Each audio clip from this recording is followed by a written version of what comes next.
Vamos mudar de assunto agora? Você deve ter reparado aí que as tardes estão cada vez mais quentes e as noites mais frias, né? Essa é uma característica muito comum do outono, que antecede aí o nosso inverno. E as mudanças de temperatura acabam causando problemas respiratórios que atingem muitos brasileiros. E a asma é um deles.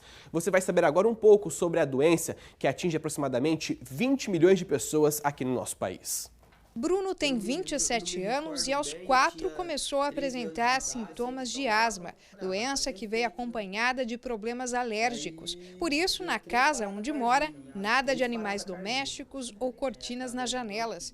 Na adolescência, ele chegou a ser internado por 3 dias na UTI, devido a uma crise forte. Eu só me lembro indo na ambulância, depois eu não me lembro mais. Depois de 3 dias eu vim acordar com meus pais me falando e o médico que eu tive 3 paradas cardíacas a respeito da asma. As chamadas bombinhas, um dispositivo com medicamentos para serem inalados, são comuns para o tratamento da doença e acompanham Bruno por todos os lugares, principalmente em momentos de mudanças de temperatura, quando os problemas se intensificam. Apesar disso, ele considera a asma bem controlada e consegue ter uma vida praticamente normal. Eu uso as bombinhas já faz mais de 15 anos, né? Onde eu vou, eu tenho que levar elas são minhas companheiras, como se diz. Mudou o tempo, minha asma ataca. E eu vou controlando através das bombinhas. Juliana também começou a apresentar problemas respiratórios ainda na infância, até vir a descoberta de que se tratava de asma.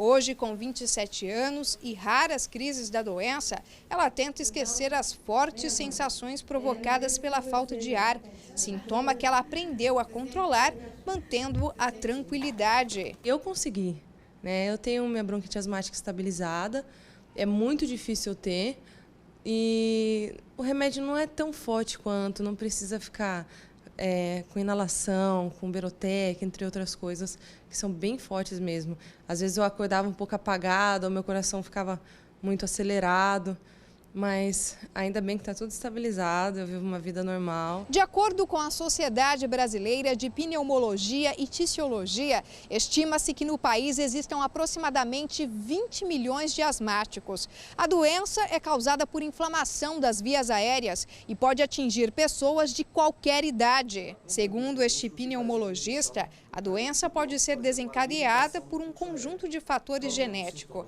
Além do histórico familiar, exames clínicos ajudam a diagnosticar o problema. A causa, o fator hereditário é um dos mais importantes. Ela tem vários tipos, a gente chama de fenotipos, e o diagnóstico é feito basicamente pela clínica, pela história clínica do paciente e por um exame de prova de função pulmonar, que é a espirometria. Não existe cura para a asma, que dependendo da gravidade pode levar à morte. Mas os tratamentos são cada vez mais eficazes para o controle dos sintomas. A boa notícia é que em uma década o número de internações por asma no Brasil caiu 49%. Há muito tempo atrás, a impressão diagnóstica que nós tínhamos era que a asma era basicamente pelo broncoespasmo, pelo fechamento do músculo, fechando o brônquio.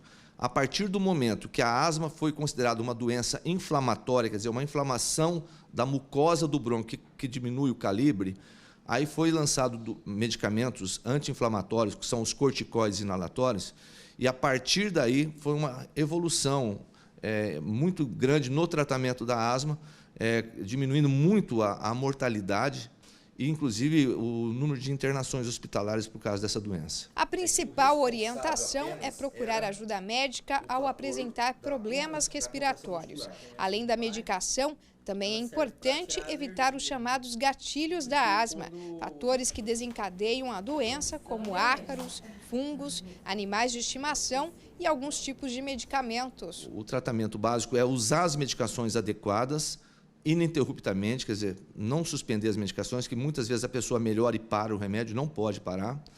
Fazer um controle ambiental, né, ter um controle de alergia, de alergênios dentro do lar. Fazer atividade física, não impede, a pessoa deva fazer atividade física mesmo.